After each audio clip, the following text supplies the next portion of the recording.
Bienvenue, chef Picard. Comment allez-vous aujourd'hui? Merci beaucoup, ça va bien. Merci de me recevoir.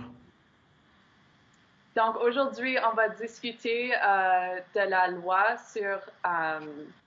loi concernant les enfants, jeunes et les familles des Premières Nations inuites et métisses. C'est aussi connu sur le nom du projet de loi C-92. La Cour d'appel du Québec vient de donner leur avis sur cette loi-là. Ma première question est, que pensez-vous de l'avis de la décision de la Cour d'appel du Québec?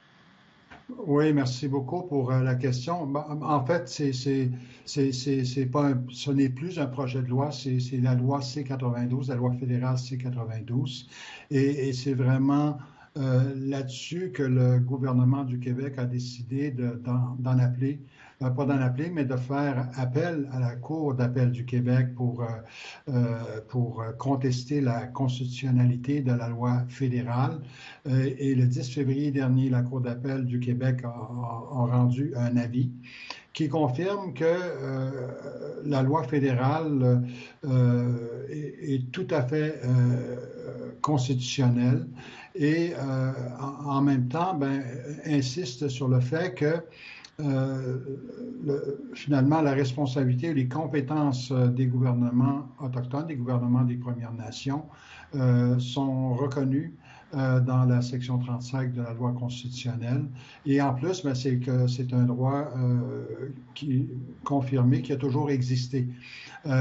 C'est clair que la décision, l'avis de la Cour d'appel est tombé un peu à court de certains éléments de la loi fédérale, et en particulier les articles 21, 23, 2, qui auraient finalement vu la, la, ce que j'appellerais peut-être la primauté des droits, des lois plutôt des Premières Nations sur la loi québécoise notamment. Mais pour cela, on arrive maintenant à une autre étape et c'est ce qu'on a constaté lundi dernier, alors que les deux gouvernements, autant le Québec que le fédéral, en appellent de la décision, de l'avis plutôt, devant la Cour suprême. Et quelle est l'importance de ces deux articles en question, 22 et 23?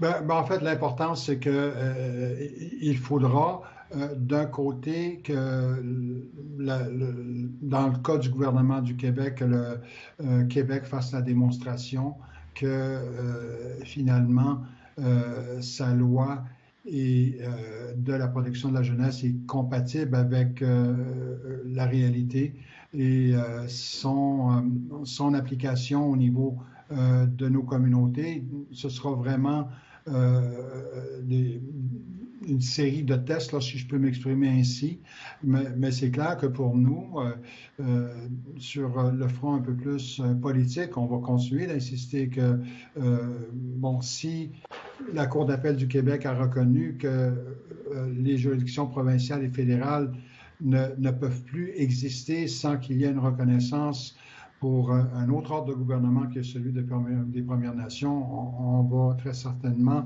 se préparer pour une intervention devant la Cour suprême. Parce qu'on s'entend que il ne serait pas surprenant, on ne serait pas surpris que le gouvernement du Québec continue d'insister sur une position à laquelle le gouvernement adhère, c'est-à-dire l'incapacité des Premières Nations d'avoir leur propre structure de gouvernance. Merci. Et est-ce que ça ralentit le processus? Parce que je sais qu'en ce moment, même avant même avant que la loi passe, les communautés autochtones pouvaient mettre en place leur propre système de protection, mais il fallait qu'ils fassent des années de recherche et de preuves envers le gouvernement du Québec afin de faire ceci. Donc, est-ce qu'il y a des projets qui sont un peu comme vraiment ralenti à cause de tout ce conflit juridique? En fait, je dirais que c'est un choix qui appartient maintenant au Québec. Il a toujours appartenu au Québec. Hein, la loi fédérale prévoyait des ententes de coordination entre les deux gouvernements fédéral, provincial, mais aussi les Premières Nations, avec sa contestation devant la Cour d'appel du Québec. Le gouvernement du Québec a choisi de se dissocier du processus. Donc, les communautés ont dit, nous, on continue, on maintient le cap. Et si ça doit être des ententes de coordination dans l'absence du Québec, ben, ce sera ça. C'est le Québec qui a fait son choix, ce choix-là. Ceci étant dit, il appartient toujours au Québec, là, surtout avec une décision de la Cour d'appel qui indique que ce droit-là existe au sein de la section 35 de la Constitution, que c'est un droit générique, donc un droit inhérent à l'autonomie gouvernementale. Il appartient au Québec de donner un signal. D'ailleurs, on a acheminé une lettre au premier ministre Legault qui lui demande sa collaboration, la collaboration de son gouvernement. Mais comme à peu près toutes les lettres qu'on envoie au Québec, on est toujours sans réponse. Le Québec clame que c'est une question juridique. Pourquoi ils se sont opposés à cette loi? Que pensez-vous de cette idée-là, que c'est une question juridique? Est-ce que vous pensez vraiment que c'est ça qui leur concerne? Ou c'est plutôt une question de fond, une question d'attitude coloniale? C'est quoi vraiment au fond? Pourquoi est-ce qu'ils s'opposent? Pour moi, c'est très clair que c'est beaucoup plus profond que ça. Finalement, la décision du Québec de proposer un renvoi et de défier finalement la constitutionnalité de la loi C-92, c'est tout simplement un écran de fumée. Parce que dans le fond, et le Québec aura à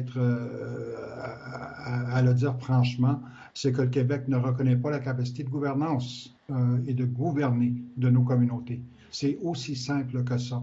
Et écoutez, il y aurait sans doute d'autres exemples qui viennent faire la démonstration qu'il n'y a pas de volonté politique claire de la part du Québec à l'effet que nos communautés ont également la capacité de gouvernance, ce que d'ailleurs reconnaît la Cour d'appel du Québec ici. Merci beaucoup, Chef Picard, pour votre temps et j'apprécie vraiment votre voix pour notre émission.